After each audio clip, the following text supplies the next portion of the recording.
지금 세계 축구계를 이끌어가는 두 스타를 꼽는다면 대부분의 사람들이 이 메시와 호날두를 꼽습니다.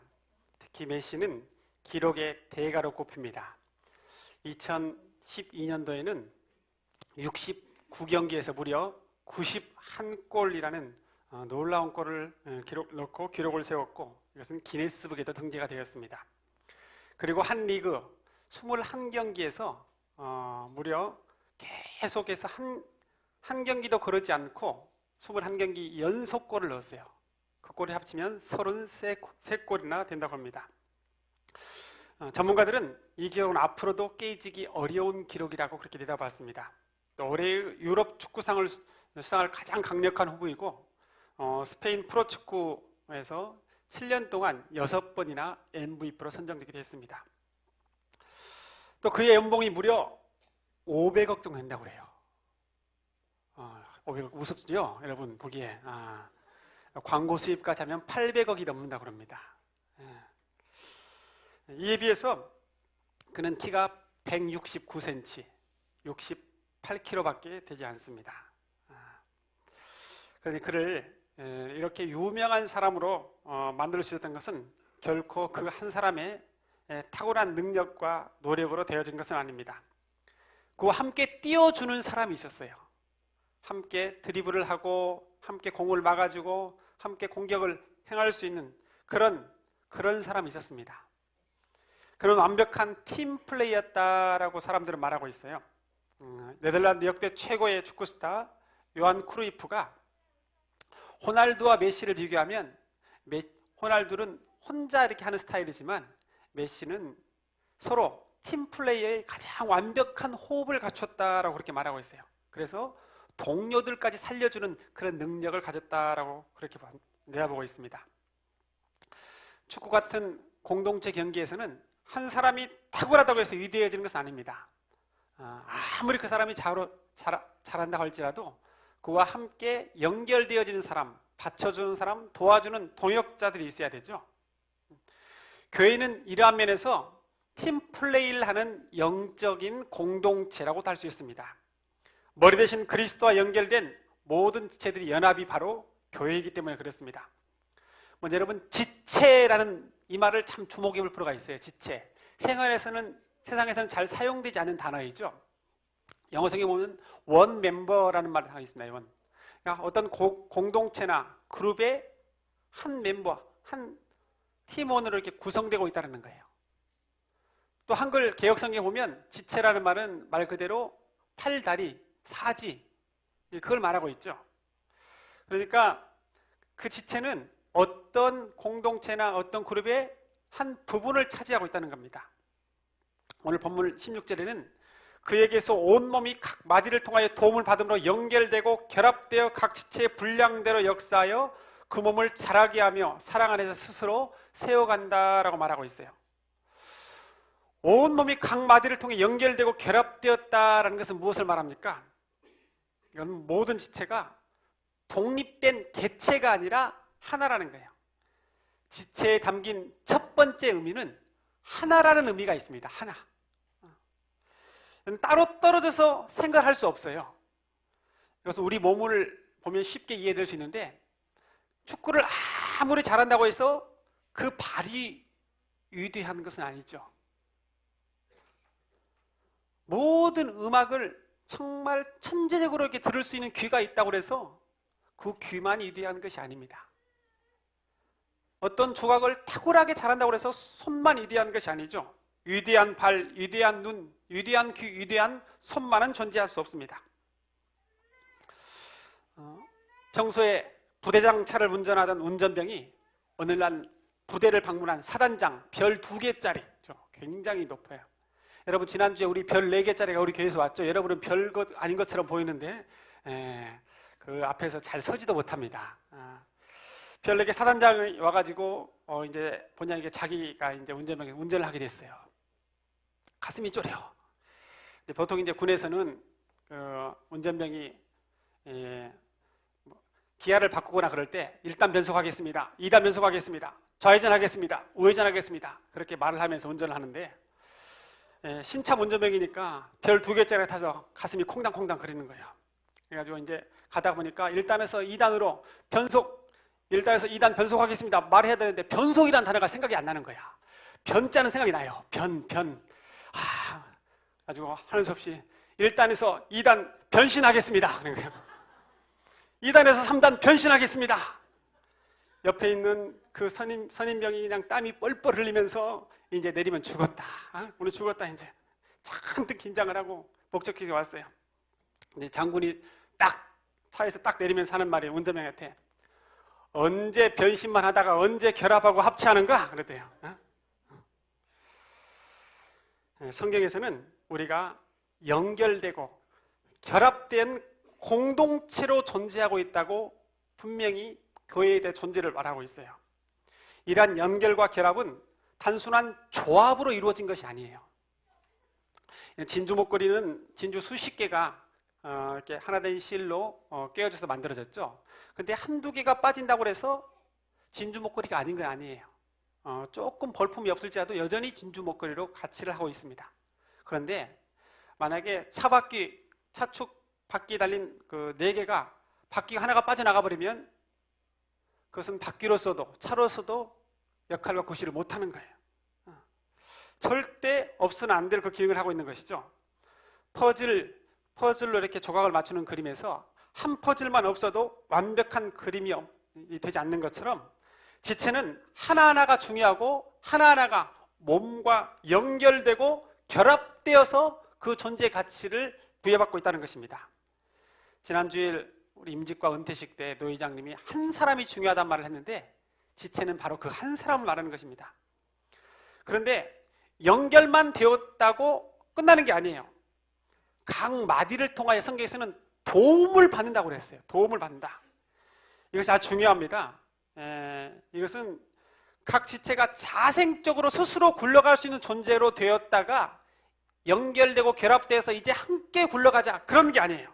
그런 게 아니라 흩어지면 아무런 기능을 못하는 거예요. 나눠지면 아무런 기능을 못해요.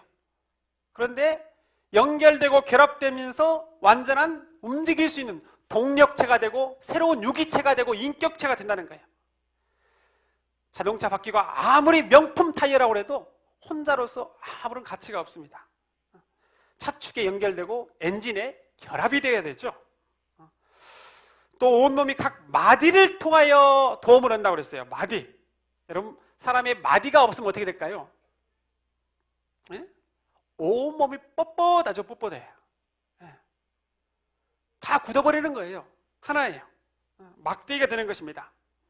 제가 알고 있는 서귀포 시내 한 목사님이 계셔요. 자주 만나는데 목사님이 아침에 일어나서 차가운 어떤 쇳덩어리 같은 물체를 만지거나 찬물을 만지면 마디가 시려가지고 견딜 수가 없대요. 그래서 자기도 모르게 이렇게 찬 것을 만졌으면 굉장히 계속 주물러주고 마사지를 해줘서 따뜻하게 해주고 손을 풀어준 다음에 이렇게 마디가 이렇게 움직여지고 그런데요. 마디마디가 그렇게 저리다고 하더라고요. 여러분, 마디는 모든 지체를 움직이게 할 수 있는 그런 중보자적 역할을 해줍니다. 지체에 담긴 두 번째 의미는 다른 지체와 마디를 통해서 반드시 연결되어 있을 때 그 기능을 발휘할 수 있다는 것입니다. 마디가 이처럼 지체와 머리를 연결해주는 연결고리라는 그 차원에서 보면 마디를 성령으로 해석할 수 있어요. 마디가 성령이 되겠다라고 제가 말씀을 준비해서 딱 보는데 그리스도솜도 마디를 성령의 역사로 해석을 했더라고요. 내년에 저희 교회 표가 여기 전심으로, 진심으로, 믿음으로의 하나가 더 붙습니다. 뭐가 붙을까요? 일부 아시는 분이 계십니다. 성령으로입니다. 성령으로. 이 전심과 진심과 믿음이 활력과 동력을 불어넣을 수 있는 것이 바로 성령이기 때문에 그렇습니다. 히브리서 2장 4절에도 하나님도 표적들과 기사들과 여러 가지 능력과 및 자기 뜻을 따라 성령이 나누어 주신 것으로서라고 그들과 함께 증언했다 그랬어요. 그러니까 성령이 나눠주는 거예요. 모든 부분들을 성령으로부터 이렇게 나오는 거예요. 그래서 헬라이나 종이나 자유자나 한 성령으로 세례를 받아서 한 몸이 되었고 또 한 성령을 마시게 되었다라고 말하고 있습니다. 이처럼 각 지체가 성령으로 인해 마디에 잘 연결되어 머리에 붙어 있어야만 그 기능과 역할을 할 수 있다는 것이에요. 사람 마디 중에 제일 중요한 마디가 여기 경추죠. 경추, 목이 부러지면 밑에 모든 신경이 다 마비가 와요. 그래서 온몸이 움직일 수가 없어요. 그처럼 지체의 마디가 머리를 통해 잘 연결되어 있다는 거죠. 그 머리가 누굽니까? 머리가 오늘 본문은 그리스도라고 말하고 있어요. 예수 그리스도. 그러면 각 마디를 통하여 연결되고 결합되면 어떤 작용이 일어나기 시작합니까? 그때부터는 머리로 또 온몸에서 오는 모든 지시 또 감독 모든 걸 통제받고 균형 잡힌 그런 삶들을 살게 돼요.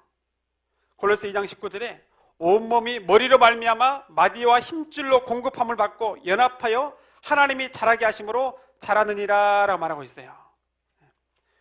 머리를 통해서 하나님이 서로 이제 연합되게 하고 거기서 서로 자라고 성숙되게 만든다는 것입니다. 이것은 요한복음 15장에 있는 포도나무 비유와 같아요. 예수님은 나는 포도나무요 너희는 뭐라고 그랬습니까? 가지다, 가지. 근데 너희가 열매를 맺는 것이 아니라 가지가 포도나무에 붙어 있으면 열매를 맺게 된다 그렇게 말하고 있어요. 그래서 스스로 열매를 맺을 수 없다고 했어요. 여러분 절대적으로 마디는 스스로 움직일 수 있는 존재가 아니에요. 스스로 자랄 수 없고 움직일 수 없기에 스스로 열매를 맺을 수 없어요. 열매를 맺었다. 마디가 열매를 맺었다. 그건 자기 열매예요. 예수님의 열매가 아니에요. 각 지체는 마디를 통하여 머리와 잘 연결될 때 가장 건강해요. 그리고 가장 유기체적으로 성장할 수 있습니다. 그래서 성경에서는 연합하여 자란다. 연결되어서 연합하여 자란다라고 말하고 있어요. 여러분 아이가 자랄 때 하체가 다 자라고 나서 상체가 자란다고 생각해 보세요. 팔은 어른만큼 다 자랐어. 근데 다른 건 아무것도 안 자랐어. 얼마나 비정상적으로 보이겠습니까? 성경은 머리로부터 온갖 혈액, 산소, 영양분을 다 통제받고 공급받아서 서로 연결되어서 연합되어서 그렇게 자란다. 균형 잡히게 자란다. 그렇게 말하고 있습니다. 여러분 교회는 이처럼 함께 성장하는 공동체입니다. 머리 대신 그리스도께 연결되어서 서로 도우며 돕고 성장해 나가는 공동체라는 것입니다. 나 혼자만의 독보적이고 특별한 성장이 있을 수 없어요. 또 나 혼자만 성장을 멈춘 채 주저앉고 있는 그런 공동체가 돼서는 또 안 됩니다. 에베소 2장에 보면 그런 말을 하고 있죠. 우리 같이 한번 읽어보겠습니다. 시작. 너희도 성령 안에서 하나님이 거하실 처소가 되기 위하여 그리스도 예수 안에서 함께 지어져 가느니라. 예. 하나님이 거하실 처소가 되기 위해서 함께 지어져 간다는 거예요. 유대인의 지혜라는 책에 그런 내용이 나와요. 몸은 하나인데 머리가 둘인 사람, 요즘에도 샴쌍둥이가 가끔씩 태어나기도 하죠. 네. 그 책에 그런 내용이 머리가 둘인데 몸이 하나인 사람이 하나이냐 둘이냐 그 논쟁이 붙었어요. 그래서 머리가 둘이니까 머리가 제일 중요하니까 이건 둘이다. 아니다. 어디를 가나 한 몸으로 움직이는데 이건 하나다. 그래서 그 논란을 잠재운 답이 뭐냐? 이쪽 머리가 있고 이쪽 머리가 있는데 이쪽 머리에 뜨거운 물을 부어가지고 이쪽 머리가 뜨거 같이 하면 이건 하나고 이쪽 머리 뜨거운 물 부었는데 이쪽 보고서 굉장히 뜨거운 모습을 보고 킬킬대고 웃으면 이건 둘이다. 유대인들 사이에서는 이 이야기를 놓고 유대인들이 이웃에게 슬픔과 고난을 당했을 때 그 함께 아픔을 느끼면 유대인이고 그렇지 않으면 유대인이 아니다. 그런 이야기로서 유대인의 그 정체성을 규정한다고 합니다. 여러분 교회 지들도 마찬가지입니다. 서로의 아픔에 대해서 나랑 전혀 상관이 없는 사람이니까 라고 말한다면 그것은 하나된 공동체의 지체가 아니에요. 아직 손과 다리가 지금 따로 돌고 있는 거예요. 진정한 성경이 말하는 가족 공동체 영적 지체는 함께 아파하는 거예요.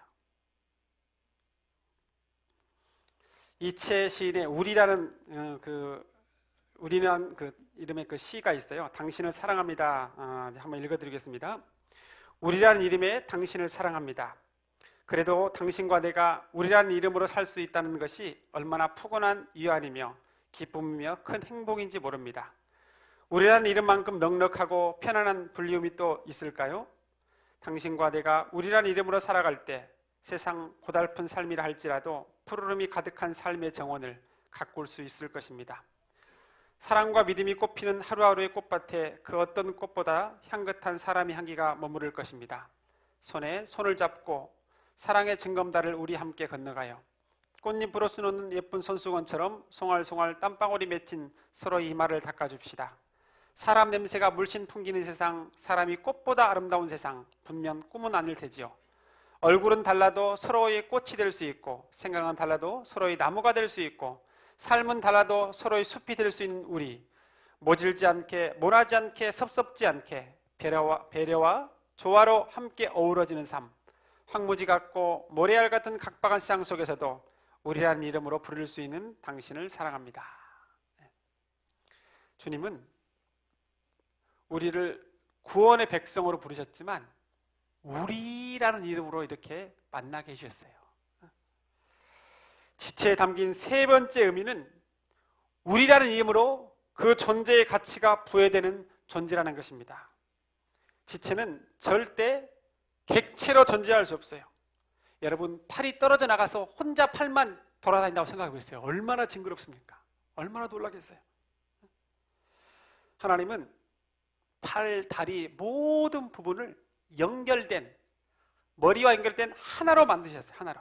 그래서 이것을 우리가 되게 하셨어요. 우리가. 고린도전서 12장 25절에 몸 가운데 분쟁이 없고 오직 여러 지체가 서로 같이 돌보게 하셨느니라. 만일 한 지체가 고통을 받으면 모든 지체가 함께 고통을 받고 한 지체가 영광을 얻으면 모든 지체가 함께 즐거워하느니라. 제가 지난달에 교회 통나무 의자를 만들다가 이 펄뚝, 지금 저 스스로는 영광의 상처라고 말하고 있습니다. 많이 손과 다리를 좀 꿰맸는데 팔이 이렇게 아프니까 꿰맸을 때 가장 먼저 신경을 쓴 곳이 어디였을까요? 어떤 지체였을까요? 오른손이에요. 오른손이 제일 고생했어요. 왼손이 하던 일을 오른손이 다 해야 되기 때문에 수시로 소독도 해주고 붕대가 풀어주면 감겨주고 어디 뭐 묻을 것 같으면 이렇게 다 오른손이 다 보호해주는 방패막 역할을 다 했어요. 그런데 초창기에는 오른손보다도 더 애쓴 지체가 있었어요. 어딜까요? 다리예요. 다리가 야 빨리 응급실로 가. 다리가 계속 먼저 달려갔어요. 다리가. 그런데 따지고 보면 다리와 손보다도 더 피곤한, 더 열심히 있는 지체가 있었는데 바로 눈이었어요.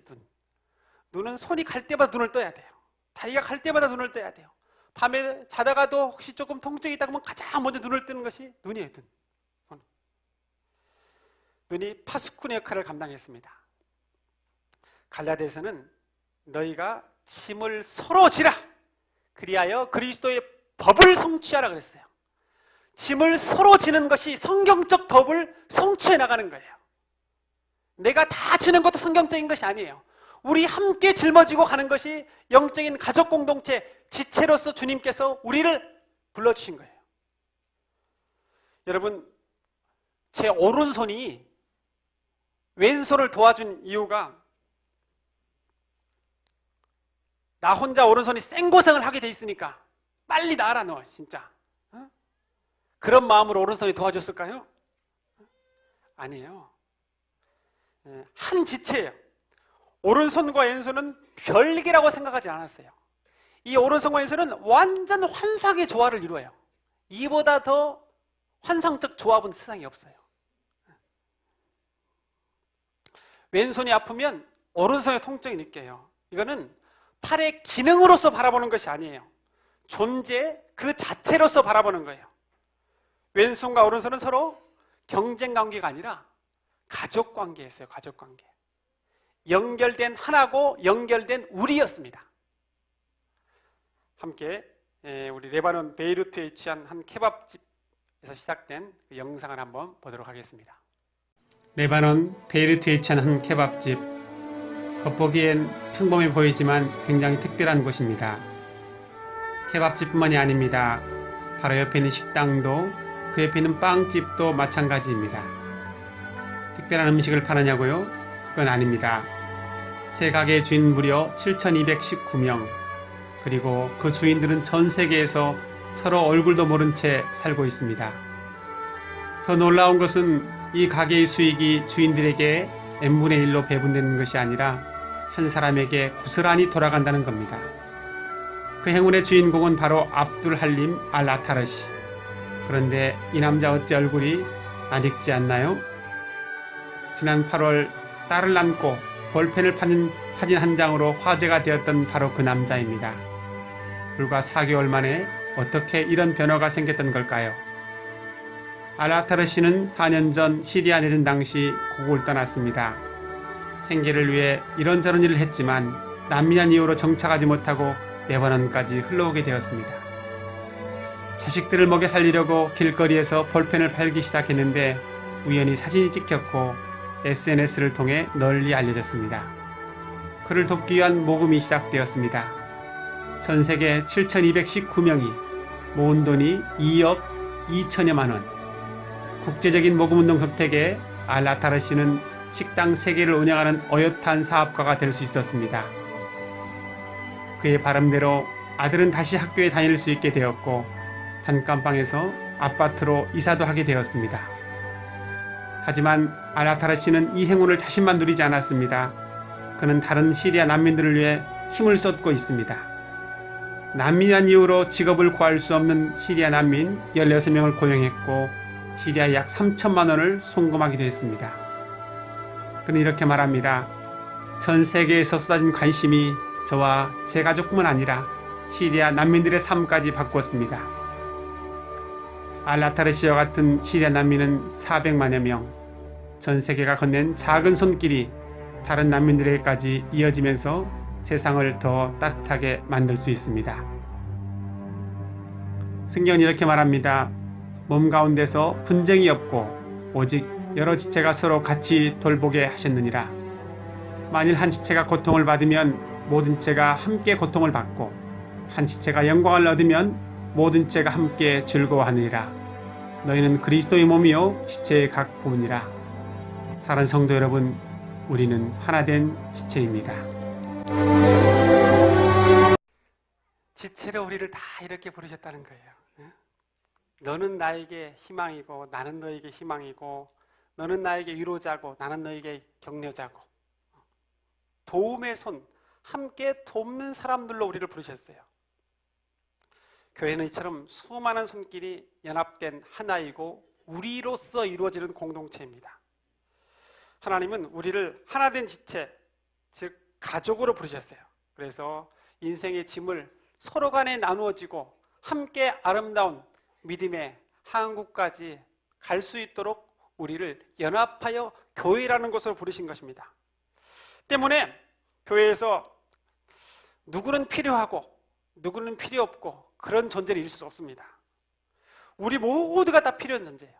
나는 나이가 많으니까, 나는 뭐 교회 온 지 얼마 안 됐으니까, 나는 뭐 특별히 재능이 없으니까, 나는 뭐 돈도 없으니까, 나는 믿음이 없으니까, 나는 몸이 안 좋아서 아프니까, 나는 별로 필요 없을 거야. 아닙니다. 이것은 절대 예수님의 생각이 아니에요. 성경적 생각이 아니에요. 반대로 어떤 사람은 나는 능력이 많으니까, 나는 교회 오래 다녔으니까, 나는 교회 중책을 맡았으니까 나는 꼭 필요한 존재라고 생각했습니다. 이것도 잘못된 것입니다. 물론 필요합니다. 그러나 우월감은 하나님이 기뻐하시는 거 아닙니다. 그것은 지체가 스스로 움직일 수 있다는 생각이고 머리 대신 주님을 무시하는 행위이기 때문에 그렇습니다. 교회 공동체 영적 가족, 우리라는 테두리 속에는 열등감과 우월감이란 존재할 수 없습니다. 열등감과 우월감은 경쟁 관계에서 존재하는 거예요.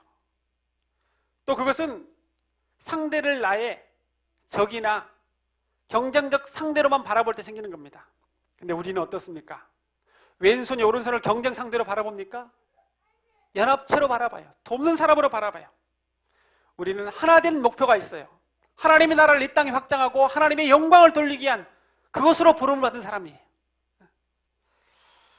그런데 이 부름에 따라서 각각 역할이 다르게 지어줄 수는 있어요. 가족에서 아빠, 엄마, 아들, 딸, 할머니, 할아버지, 그런 역할이 다르듯 영적인 가족도 다르게 부름받을 수 있다는 거예요. 오늘 본문에 때론 1절에 사도로, 또 선지자로, 복음 전환자로, 목사로, 교사로 부를 수 있어요. 장로로, 권사로, 집사로 부를 수 있어요. 그런데 이 직분을 통해서 뭘 하기로 하느냐? 더욱더 교회를 든든히 세워가고 오늘 본문에 봉사일을 하게 한다라고 말하고 있어요. 그리스도의 몸을 세우는 거예요. 12절 말씀 같이 읽어보겠습니다. 시작. 이는 성도를 온전하게 하여 봉사일을 하며 그리스도의 몸을 세우려 하심이라. 하나님이 충성되게 직분을 주셨는데 그 직분은 성도를 온전하게, 여린 성도들을 온전하게 해가지고 봉사일 할 수 있도록, 그리고 결국엔 그리스도의 몸된 교회를 세워갈 수 있도록 세웠다는 것입니다. 여러분, 그럼 성도를 온전하게 한다는 건 뭡니까? 첫 번째가 14절에 있어요.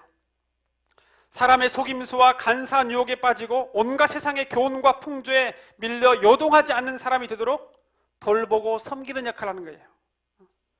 그래서 그 사람이 그리스도의 장사한 분량까지 자라가도록 해주는 것입니다. 여러분, 우리 시온교회는 큰 교회도 아니죠. 탁월한 재능이 있는 사람도 있는 것도 아니에요. 유명 인사가 있는 것도 아니고 아주 부자가 다 있는 것도 아닙니다. 한마디로 개미처럼, 개미군단이에요. 개미군단. 개미는 배짱이처럼 노는 사람이 없어요. 다 서로 위치해서 서로의 역할을 해요. 여러분, 개미는 보통 협력 생활에 길들여진 그런 동물이라고 그래요. 그래서 개미마다 다 자기 역할이 있어요. 병정개미, 싸우는, 또 운송개미, 재미있는 것은 건축개미도 있대요. 건축개미. 심지어는 육아 청소를 담당하는 보모개미도 있대요. 완벽한 역할 분담이 이루어졌어요. 하나의 어떤 집을 짓고 사는 것이 아니라 하나의 마을 촌락과 같은 사회를 구성하고 사는 거예요. 교회가 이런 개미처럼 서로 간의 역할과 직분과 사명이 다 나름대로 있다는 거예요. 저희 교회가 위대한 능력자위에서 갑자기 교회가 부흥되고 탁월한 은사자위에서 교회가 성장하고 그거 바라지 않습니다. 물론 영적으로 온전한 헌신자가 나와야 돼요. 그렇지만 정말 건강한 공동체는 서로 격려해주고 서로 위로하고 서로 덕을 세우고, 그래서 그리스도의 법을 성취해서 서로 돌아보고 사랑하는 그런 공동체예요. 성경에서는 이 서로라는 단어가 50번 이상이나 신약 성경에만 나오고 있어요. 우리 교회가 처음 생겨날 때 60여 년 전 어떤 탁월한 독지가가 이 교회를 세운 것도 아닙니다. 그때는 제가 듣기로 정말 힘이 없고 가난하고 갈 곳 없는 사람들이 믿음을 지키기 위해서 믿음으로 함께 이곳에 모여서 정착했다고 들었어요. 그 이름으로 모인 곳이 바로 시온교회입니다. 이건 단지 교회에 회원을 가입하고 다니는 그런 헬스클럽과 같은 그런 것이 아니에요. C.S. 루이스는 멤버십이라는 단어를 기독교에서 그 뿌리를 찾을 수 있는데, 사람들이 너무나 쉽게 그 세상에서 어떤 단체에 가입하면 우리 멤버십이 되었습니다라는 단어를 사용하니까 멤버십이라는 단어가 너무나 퇴색되어 버렸다, 그렇게 말하고 있어요. 여러분, 멤버십이라고 하면 원래는 초대교회 공동체에 그 멤버십이 된다, 지체가 된다는 것은 하나된 운명 공동체로 이제 살아가겠다는 그 결단인 거예요. 내가 이 공동체와 죽어도 함께 죽고 살아도 함께 산다. 그렇기 때문에 우리는 하나다. 영원한 항구에, 생명의 항구에 도착할 때까지 함께 간다라는 그런 영적 거룩한 결단이 있는 그런 공동체였어요. 그때 멤버십을 부여했던 거예요. 교회 단지 등록 카드를 딱 적어내고 나는 시온교회 되었다, 이렇게 생각할 수 있는데 그렇지 않습니다. 이건 회원 가입을 하는 그런 것이 아닙니다. 이거는 이제 지체로서 이제 들어오면 내가 이 지체라 연합되는 거예요. 결합이 되는 거예요. 연결이 되는 거예요. 하나가 되는 거예요. 한 가족이 되는 거예요. 떼일 수가 없는 거예요. 이게 떼어서는 다른 것들을 생각할 수 없는 것입니다. 그래서 우리가 하나님을 이제 모두가 다 한 분, 아빠, 아버지라고 부르는 거예요. 그러면서 우리는 형제, 자매가 되는 것입니다. 우리는 그 가족의 이름을 시온이라고 불러요. 시온이라고. 여러분, 진정 우리 교회가 너와 나, 우리라는 그런 지체, 이 공동체에서 어떤 내가 멤버십으로 단지 그냥 세상에서 말하는 그 멤버십으로 가입된 정도가 아니라 내가 여기와 함께 믿음의 그 행진을 지속적으로 해나가야겠다. 하나님의 부르심의 날까지 내가 이 교회 안에서 우리라는 한 가족 공동체로의 그 부르심의 사명을 감당해야겠다. 그런 영적인 그런 마음 가운데 소원함이 있어야 돼요. 그럴 때 이 공동체가 하나님이 기뻐하시고, 그럴 때 우리 공동체가 성경에 나와 있는 연합된 가족, 그래서 그리스도의 장사한 분량까지 자라갈 수 있는 것입니다. 우리 시온교회 내년은 60주년입니다. 환갑이 다가오고 있습니다. 우리 마음에 정말 교회, 그 교회가 신약교회로서 다시 한번 그 회복을 꿈꾸며 믿음으로써 우리라는 이름으로 힘차게 나아가는 그런 교회, 또 그러한 교우 되기를 간절히 축원합니다. 기도하겠습니다.